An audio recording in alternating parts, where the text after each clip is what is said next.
Hi guys, it's just a brief tutorial to help people out that are having trouble with the cockpit view or lack of it within the Cadillac CTS-V.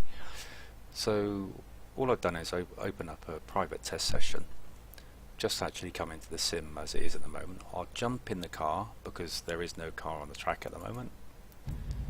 Leave it there for a second, then I'll escape back out into the replay screen, fast forward it, and then I'll pause it here on the cockpit view.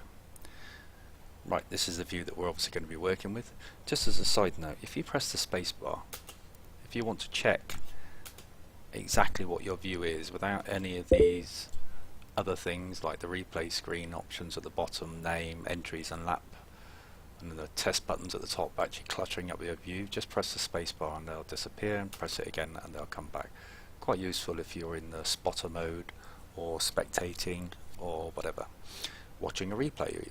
So just bear that in mind. Now with the standard Cadillac cockpit view, your view to the left is actually fairly limited and it's very low down and quite a way back. So what I've done is I've actually edited the camera file within iRacing to do that. It's very straightforward. To bring up the camera editing options, all you need to do is press Ctrl and F12 at the same time. Now you see here I've already actually made some adjustments, but I'll load up the default view so that you can use it to make a comparison. Now, there we go. Now we're on the default view, and as you can see it's quite different. We seem to be a fair way back, a lot lower in the seat, and we haven't got a very good view out to the left hand side of the windshield there because the pillar's in the way. We can't see a lot either out the left hand driver's side window if we're running triples because the left hand wing mirror is in the way.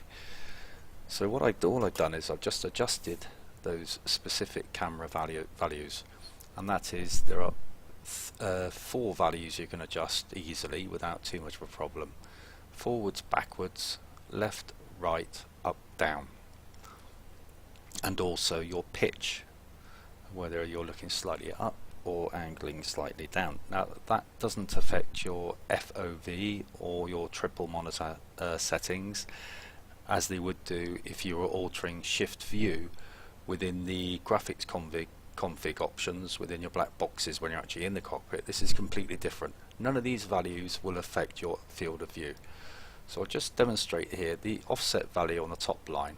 Bear in mind we are in the cockpit camera option here. If you see at the top, camera edit, name, cam, cockpit. If you adjust the offset X value, all that does is either brings you further back or closer to the dashboard simply by clicking these values here. Everyone's going to think that one position is good, or they prefer another viewing position, they might like it further back. So have a play around with it, see how you get on. But the really helpful value here is the Y value, which is the left and right setting, because as you can see on the left here we've got that dirty great big roll bar with the angle coming on the left. If we go a few clicks to the right, actually alters the view completely. In fact, you can even go as far as to sit in the middle of the car, which I wouldn't recommend because that's not really very realistic, but I reckon about 100 or 0.1 is a good value. Also what I find helps here is to increase the seat height, which is the Z value, by about 3 or 4 clicks. 4 is probably just a little bit too much. I'll bring it down a touch, and generally I bring the seating position forward so as to give me a little bit more real estate as far as concerns screen view. So I find that helpful, hopefully you will too as well. And for triple screen viewers, I'll just show you one other thing. We'll drive the car out onto a section of track, and you try this yourself as well. For single screen users this isn't so important. Now if I pull up here on the left, bear in mind you'll have to imagine I'm looking out of my triple monitors, so obviously you can only see the center screen here, but I can see the left and the right screens. They're 21-inch OLEDs at a 45-degree angle.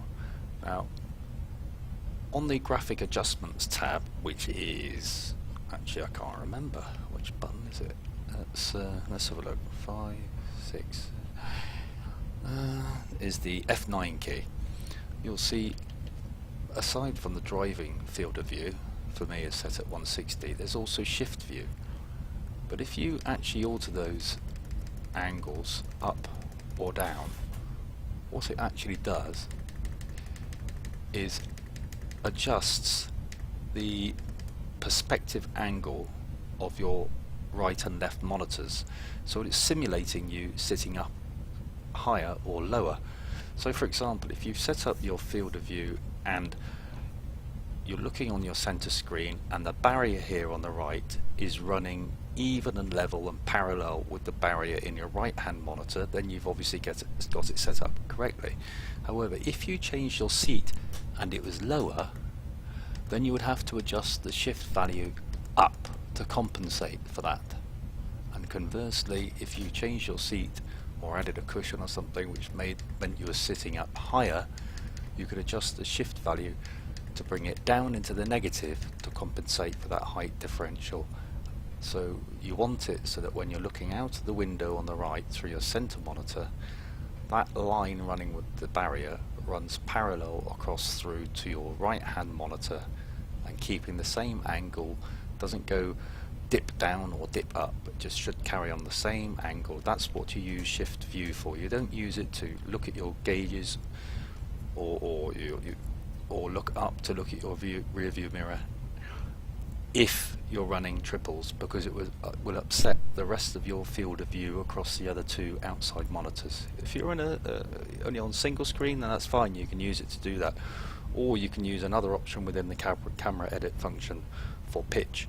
But shift view should only adjust that to match up, as I say, the center and the right and left monitors, to keep those straight lines running straight so that it doesn't seem like there's a kink in them.